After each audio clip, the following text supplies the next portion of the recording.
melalui novel Bamukmin. Dia mengatakan bahwa apa yang dilakukan Singapura terhadap Abdul Somad adalah pelanggaran HAM. Weh, Bamukmin, pelanggaran HAM yang bagaimana menurut Anda?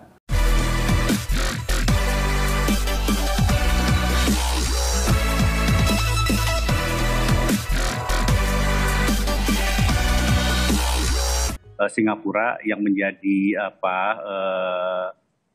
lembaga yang paling tinggi di mengurus imigrasi menyatakan bahwa memang Ustadz Abdul Somad dilarang masuk ke Singapura karena dianggap nilai-nilai dakwah yang disampaikan oleh beliau itu tidak mencerminkan pemahaman atau penghormatan pada agama lain dan bahkan memisah-misah. Dan itu dianggap sangat tidak sejalan dengan kebijakan yang berlaku di Singapura sebagai negara yang multiras, multiagama, yang membutuhkan kerukunan. Penolakan UAS oleh negara Singapura itu merupakan salah satu bentuk kedaulatan negara tersebut. Ini tidak bisa diintervensi oleh negara lainnya, ya. Murni itu adalah kewenangan dari negara Singapura. Assalamualaikum warahmatullahi wabarakatuh. Salam, salve, Om Swastiastu, Namo Buddhaya, salam kebajikan. Dihujat, diboikot, diseret ke PBB, bahkan diserang hacker. Ya, semoga saja Singapura tetap enjoy dengan apa yang sedang mereka rasakan saat ini. Kelompok sebelah ini memang tidak ketulungan stresnya. Abdul Somad diperlakukan dengan buruk. Mereka muncul keluar dari sarangnya masing-masing. Ada yang sekedar membela, misalnya Bapak Oli Pembangunan yang mengatakan itu adalah pelecehan terhadap ulama. Tapi kalau orang biasa yang ditolak masuk, dia pasti tidak peduli. Lalu ada yang mainkan jurus lama, yaitu boikot. Bahkan PA212 mendesak Singapura untuk minta maaf atas keputusannya menolak Abdul Somad untuk masuk ke negara Singapura. Mereka ini bahkan mengancam akan memboikot produk dari Singapura. Bukan hanya itu saja ya. Selain ancaman boikot, ini PA212 ini memberikan ancaman akan mengajak massa untuk tidak pergi berlibur ke Singapura. Lagian orang-orang Singapura tuh nggak butuh orang-orang seperti kamu tuh, PA212 itu. Jangan sampai kalian juga akan diusir sama seperti Somad itu. Boikot yang tidak ada efeknya. Ya secara mereka ini rata-rata kan pengangguran. Ya makan saja harus menunggu jatah nasi bungkus gratis. Kira-kira kapan mereka ada duit buat jalan-jalan ke luar negeri ya? Mungkin ke luar kota saja tidak ada uang. Ini malah sok bertingkah seperti orang kaya.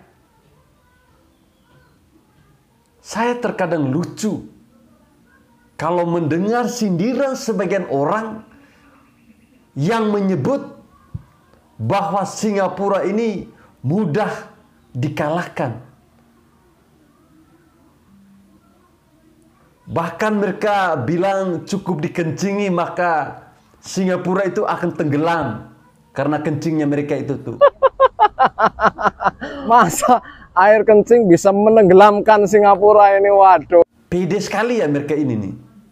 Ini yang namanya pede yang menyesatkan. Justru Indonesia yang lebih banyak bergantung pada Singapura. Faktanya Indonesia selalu defisit berdagang dengan Singapura. Singapura juga pemberi utang luar negeri terbesar ke Indonesia. Jumlah turis Singapura ke Indonesia terbanyak kedua setelah Australia. Ya, kalau saya tidak salah, saya pernah mendengar data trafik internet dari Indonesia juga itu harus melalui Singapura. Nah, kalau Singapura mutusin trafik, apa tidak kacau balau internet di Indonesia? Singapura pun dituding sebagai negara yang anti terhadap salah satu agama. Singapura disebutnya mereka menerapkan Islamophobia secara institusional. Bahkan Singapura ini dianggap sebagai Israel di Asia Tenggara. Luar biasa memang. Semua label baru tersemat setelah Abdul Somad ditolak. Selain itu, PA 212 melalui novel Bang Mukmin, dia mengatakan bahwa apa yang dilakukan Singapura terhadap Abdul Somad adalah pelanggaran HAM. Weh, Bang Mukmin, pelanggaran HAM yang bagaimana menurut Anda? Singapura mempunyai hak untuk mengusir siapa saja. Bahkan dia mendesak agar DPR meminta Singapura ini menarik kembali perkataannya. Justru kamu tuh, Bang Mukmin, tuh yang harus menarik kembali perkataan kamu itu. Katanya kalau tidak ditarik, Bang Mukmin ini melaporkannya ke PBB. Ini stres parah ini. PBB mau urusin beginian. Memangnya Abdul Somad ini siapa sih? Cuman terkenal di Indonesia saja. Ya ibaratnya jago kandang saja. Di luar itu dia sudah dicap jelek. Dan bakal dicekal di mana-mana. Anda mau membawa-bawakan kasus ini ke PBB. Emangnya PBB nggak ada kerjaan mau ngurusin Abdul Somad ini? Bahkan ada yang berbuat lebih jauh loh. Ini misalnya ini nih. Akun medsos sejumlah tokoh politik dan juga instansi pemerintah Singapura bahkan terkena spam oleh pendukungnya Abdul Somad ini. Saya berharap Singapura ini tetap tertawa dengan kebodohan pendukungnya Abdul Somad ini. Terutama para kadrun-kadrun yang geblok itu. Enjoy saja, jangan kapok untuk meladeni mereka ini. Indonesia tidak seperti mereka. Mereka ini hanya secuil, tapi paling bisingnya luar biasa. Ya kita maklumi saja. Karena apa? Pemerintah di sini pun terlalu lembek menghadapi orang-orang seperti ini. Yang cuma bisa membiarkan tanpa melakukan tindakan tegas. Ya kita di sini juga enjoy untuk menghadapi keberingasan dari kelompok-kelompok sebelah ini. Maunya menang sendiri. Kalau menang, mereka besar kepala. Tapi kalau mereka kalah, mereka ngamuk. Dan kelihatan sifat serigalanya. Tapi di balik semua ini, kita patut bersyukur kepada Singapura.